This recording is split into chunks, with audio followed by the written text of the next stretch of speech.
On this week's show, Aidan Duffy reports from the boys varsity ice hockey game against Princeton Day School. Students travel to the Women's March on Washington, and Cammie Johnson previews the upcoming Winterfest plays.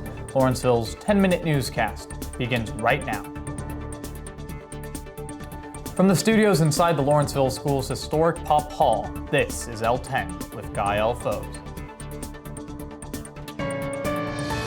Hello and welcome to this week's show. Historians Richard Guy Wilson and Annie Robinson visited campus this week to discuss Lawrenceville's original design by architectural firm Peabody & Stearns. The pair gave a lecture on Wednesday evening and led a walking tour of campus on Thursday morning. This year's Thornton Wilder poets, Eduardo Correll and Ocean Vong, visited campus this week to give readings of their poetry and visit English classes. Our news reporter Brittany Sun had a chance to speak to Correll about his work. Here's a short clip. A simple idea a few years after graduate school. I said, why can't I write a poem that kind of echoes and parallels the way I think, right? I'm bilingual, so some of my synthesis, some of my thoughts begin in Spanish and in English, or vice versa. This happens even at the phrasal level, right? And I said, why can't I incorporate that grammar, that music in my poems? So that simple kind of epiphany was a huge aesthetic breakthrough, right? It kind of freed me and gave me the courage just to write down whatever language came to me in the drafting process. Last week, Lawrenceville's Board of Trustees, as well as several administrators and faculty members, convened in San Francisco to discuss the future of technology at Lawrenceville. During their trip, Headmaster Steve Murray recorded a brief summary of discussions and outlined plans for a brand new state-of-the-art makerspace and design center here on campus. We are exploring the innovative and creative culture of Palo Alto and San Francisco.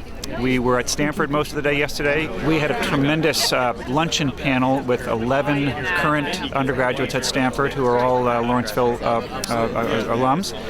We saw a foundry pour at their engineering school. We were at the D School for a while. We had Mark Andreessen as our after-dinner speaker last night. Today we're at Google, and we're excited to bring back some great ideas to Lawrenceville and moving us forward. For example, we've got plans that are just emerging to build a state-of-the-art makerspace and design center as part of the Gruss Arts Center, and so we are picking up ideas. We're looking at best practices, hoping to add to the existing curriculum to give kids lots of opportunities both with courses, but also extracurricularly in the afternoons and evenings for their own creative projects and impulses. I think it's going to touch the campus very broadly, the curriculum very broadly. I'm already in conversation with members of the language department, English department, and history department, in addition to obviously math and science and fine arts, who are all very interested in taking advantage of what this new facility will have to offer. This is not a fad or not a flash in the pan in terms of educational trends. This is here to stay. This has been around for a while and very, very important. It doesn't replace our liberal arts focus at Lawrenceville. It really complements it and just adds important elements of applied learning and project-based roll-up-your-sleeves kind of experiential learning. Yesterday, from the Luke Size Center, the boys varsity ice hockey team hosted its annual rivalry game against the Princeton Day School. Our senior sports correspondent, Aidan Duffy, brings us a recap. On and off since 1967, the Lawrenceville PDS ice hockey rivalry has been a fierce one.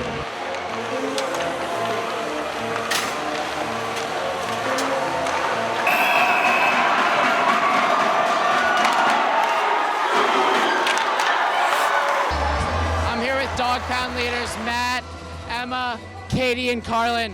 So guys, you've seen a lot of puck action this year. What sets the PDS game apart? There's a lot of hype building up to it because there's a big rivalry between the two teams. So this is one of the biggest games of the season, so a lot of people are coming out for it.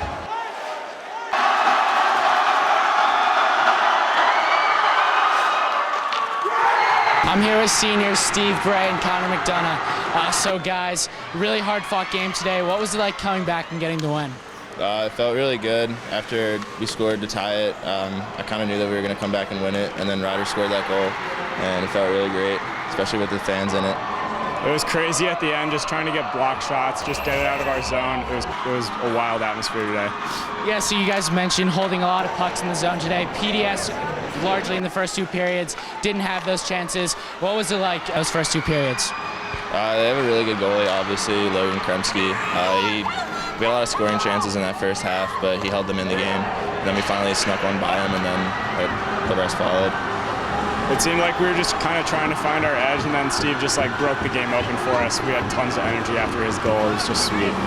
So guys, the crowd was, dog pound was in full effect today. What was it like playing in front of such a big crowd? Like obviously when you're playing, you try not to like pay attention to the fans, just stay focused on the game. But like when you score and you hear the crowd roar, there's no other feeling. It's awesome. Yeah, it was pretty sweet. It was my first time playing in the PDS game, and then we were sitting in the locker room before the game, and I heard the crowd just kind of starting to rumble out there, and it was a cool feeling.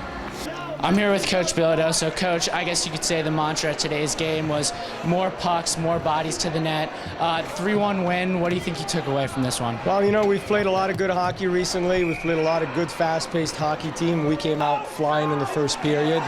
I think we put up close to 20 shots, but our game has been an evolution. We're proud of the way that our boys played together today and united, and we were able to be on the offense for a good chunk of it. So we generated more, and we were pleased, obviously, with the outcome.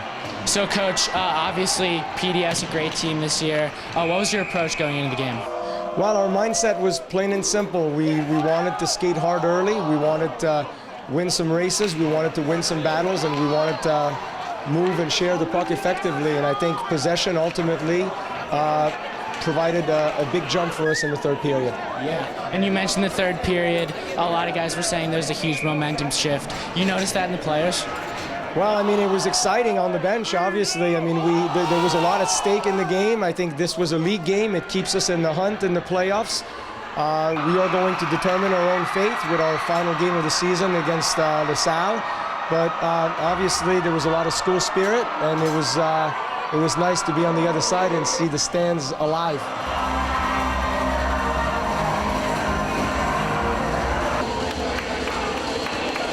After a wild third period, Lawrenceville Ice Hockey managed to stay in this one and take it 3-1. From Louts Ice Center, I'm Aidan Duffy.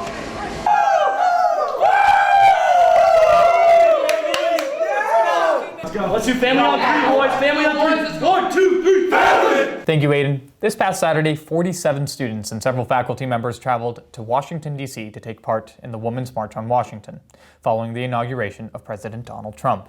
Our executive producer, Chisom Ilogu, was at the march to bring us an update.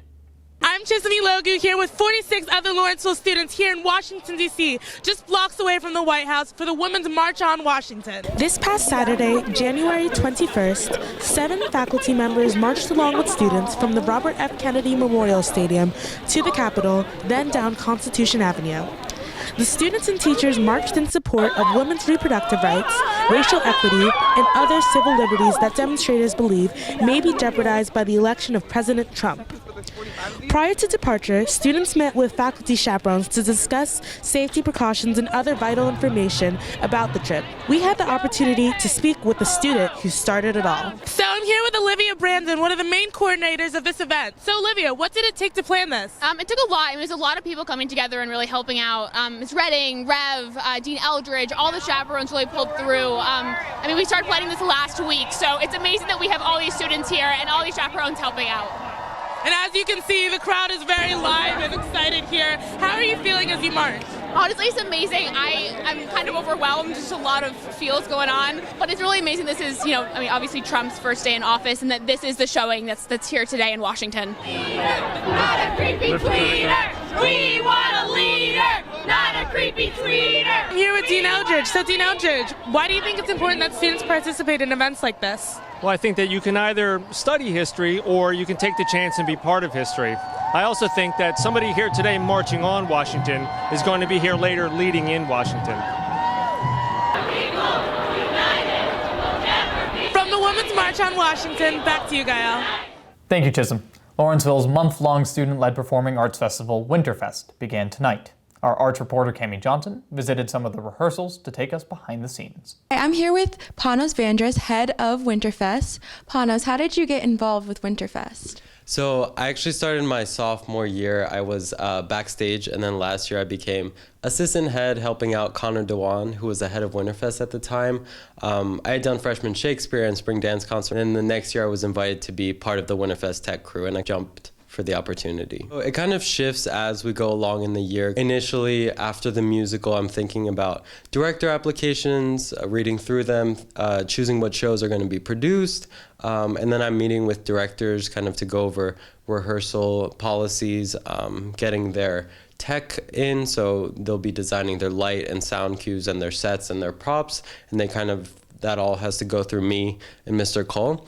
Kind of be a liaison between actors and tech. That's basically my role. What has been the hardest part of Winterfest, and how have you been able to overcome it? I think the hardest part is probably exactly that, kind of coordinating people in different positions. A lot of the directors actually have tech experience, so even though they're kind of directing a show, they need to have kind of the acting perspective. They also have the tech side, so they kind of understand what's needed for that and what's feasible. A couple other people don't really have the tech side, so they kind of have to learn as they go along and know how to do their lights and their sound, choose their set and their props, and I can kind of help with that. But I think Winterfest is really unique in that aspect, kind of bringing together directors, actors, and techies with varying levels of experience and making sure everyone knows they're cool with what they're doing. What should the audience be looking forward to most about this weekend? I think probably they should be looking forward to all of these amazing shows and the incredible variety that we have. We have a few really, really funny ones. I was dying when I first saw them. And then we have a couple really serious ones and dramatic ones. So I think it's a nice balance that we've kind of achieved, and I'm looking forward to how the audience reacts to these shows. Thank you, Cami. That is our show for Friday, January 27th, 2017. From all of us here at L10, thank you so much for watching. Have a great week.